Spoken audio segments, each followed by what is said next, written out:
तो चलिए स्टूडेंट्स, हम अगले टॉपिक पे चलते हैं। नंबर सिस्टम का page number 5।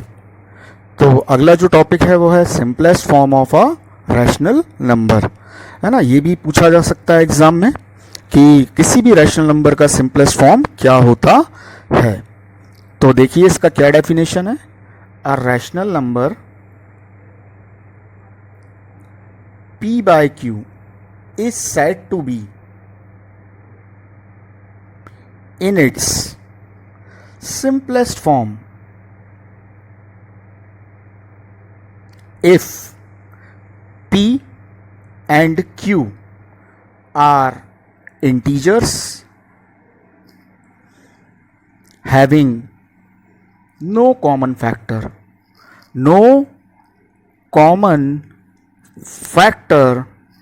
other than 1। Okay.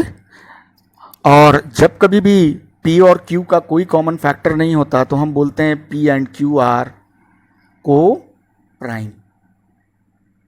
तो ये को प्राइम नंबर कहलाते हैं, को प्राइम्स। ओके। और एक कंडीशन और होती है इसमें, and q is not equal to 0। q कभी भी 0 नहीं होना चाहिए, क्योंकि वो आप पहले भी देख चुके हैं कि q 0 हो गया तो ये नॉट डिफाइंड हो जाएगा, है ना। तो ये रैशनल नंबर नहीं रह जाएगा।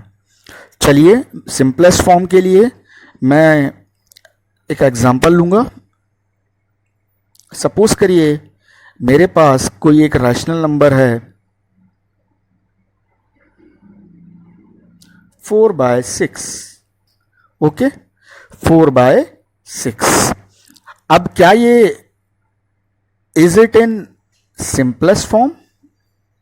क्या ये सिंपलेस्ट फॉर्म में है ना। तो ये क्वेश्चन का हमको आंसर देने के लिए क्या करना पड़ेगा, हमको चेक करना पड़ेगा। तो 4 के आप फैक्टर निकाल लीजिए। 2 2 ज़ा 4, 2 1 ज़ा 2। 6 के फैक्टर हो गए 2 3 ज़ा 6, 3 1 ज़ा 3। अब आप 4 की जगह 4 के फैक्टर, जैसे ये 4/6 में 4 की जगह लिख सकते हैं 2 × 2, और इसमें लिख सकते हैं हम 2 × 3, और वैसे इंटू 1 भी लगा लो आप, और इंटू 1।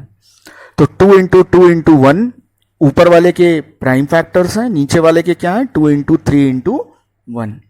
तो अब आप देखिए इसमें कि 4/6 में हमको 1 तो कॉमन है ही दोनों में, उसके साथ साथ हमें 2 भी कॉमन मिल रहा है ना।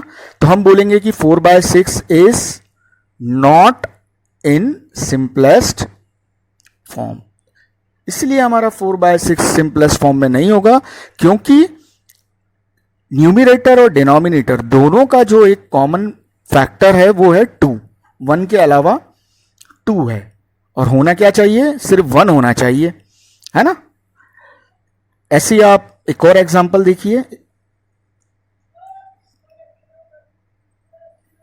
रैशनल नंबर हमने एक ले लिया। सपोज करिए हमने रैशनल नंबर लिया 7/5, है ना। तो क्या is it in simplest form?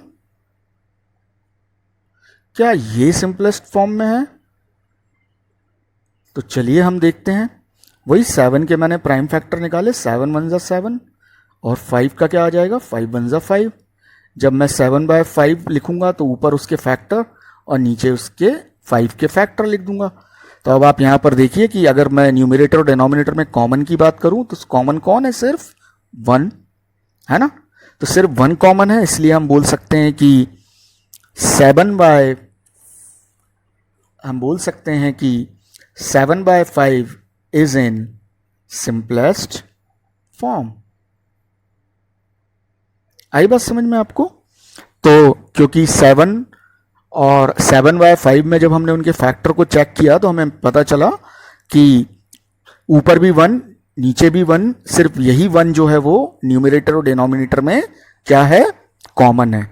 इसके अलावा कोई दूसरा नंबर कॉमन नहीं है। और हमारी डेफिनेशन यही बोलती है कि a rational number p by q is said to be simplest form if p and q are integer having no common factor other than 1, 1 के अलावा इनका कोई भी कॉमन फैक्टर नहीं होना चाहिए। इस एग्जाम्पल में 1 के अलावा 2 था, इसलिए ये सिंपलेस्ट फॉर्म में नहीं था। और यहां पर क्या हुआ आपका, 1 के अलावा कोई दूसरा कॉमन फैक्टर नहीं है न्यूमरेटर और डिनोमिनेटर का। तो आपको बात समझ में आई? चलिए